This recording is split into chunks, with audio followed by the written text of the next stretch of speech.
Okay, let's dive right in. Today, we're talking about the huge, fast-moving shift to conversational voice AI. And for businesses in Bangladesh, you need to know this isn't just some cool new tech. It's quickly becoming a must-have. To get a sense of just how big this is, look at this number. By the middle of 2024, Bank of America's AI assistant, Erica, had handled over 1.5 billion customer interactions. Nope, that's not a typo. Billion. That's the global benchmark now. That's what's possible.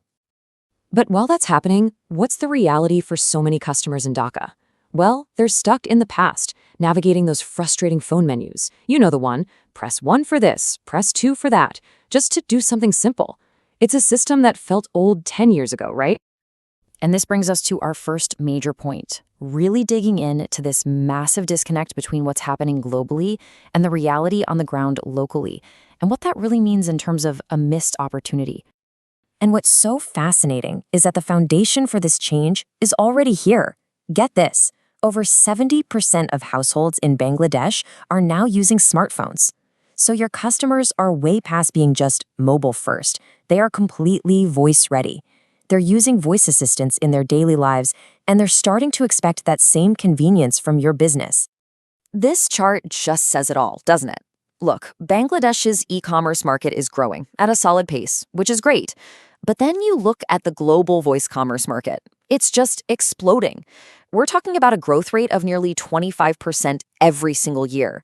This isn't just a trend, it's a tidal wave of consumer behavior that so far, local markets haven't really tapped into. And here's the kicker. What's that explosive growth missing out on? A $7.5 billion market. That's the size of e-commerce in Bangladesh today. Every day that goes by without a real voice strategy is a piece of that huge pie just being left on the table. But, grabbing this opportunity isn't as simple as just flipping a switch. And that brings us to our second point, the really unique challenge of making this work for the Bengali language. This is where the stakes get incredibly high. This quote really just cuts right to the chase. The economics here are pretty brutal. Investing in voice AI can slash your operational costs by 20 to 30%. So if you're not doing it, you're operating with higher costs, which means you are literally subsidizing your leaner, faster competitors who are.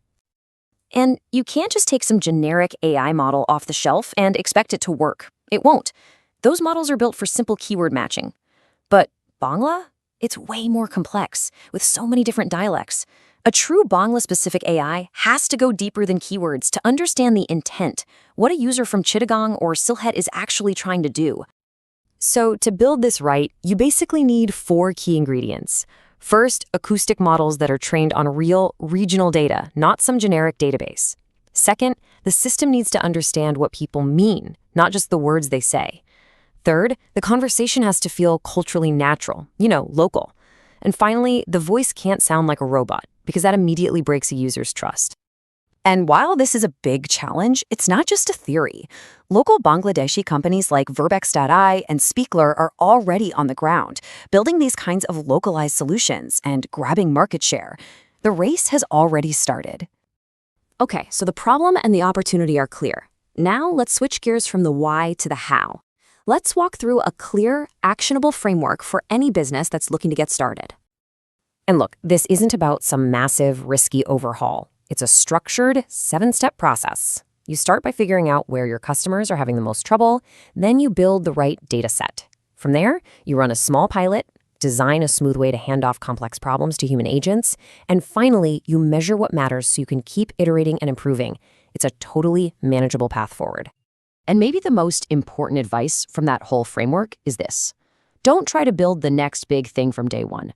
The lowest risk, highest impact place to start is simply to make your existing IVR phone system smarter with voice AI. Prove the value there, get a win, and then expand. And here's a realistic look at the timeline. You can get a pilot deployed in about 4 to 6 months.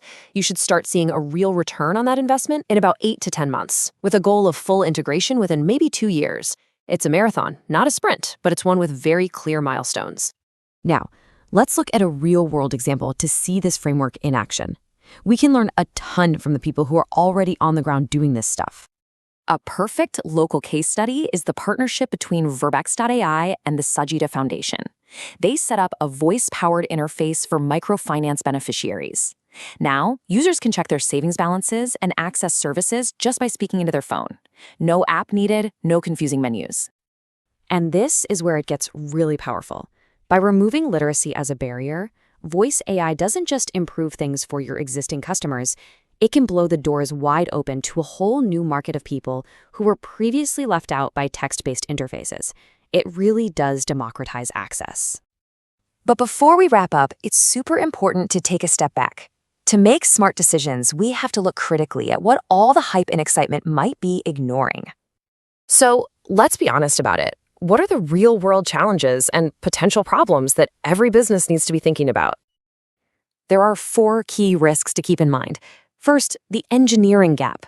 Bangla accuracy just isn't at English levels yet, and even a 10% failure rate is enough to really frustrate your users. Second, privacy is a real concern when you're dealing with sensitive voice data. Third, while voice is great for non-literate users, it can actually exclude the hearing impaired. And finally, you're often building on platforms owned by tech giants, and that comes with its own risks. So let's quickly recap the main takeaways. First, the opportunity is huge. The global market is exploding, and your customers in Bangladesh are ready for this. Second, the strategy. Solving the unique Bangla language puzzle is a massive competitive advantage. And the smartest way to start is small, by enhancing your existing IVR.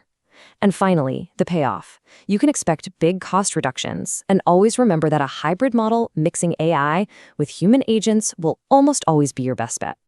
And that leaves us with one final direct question for every business leader watching.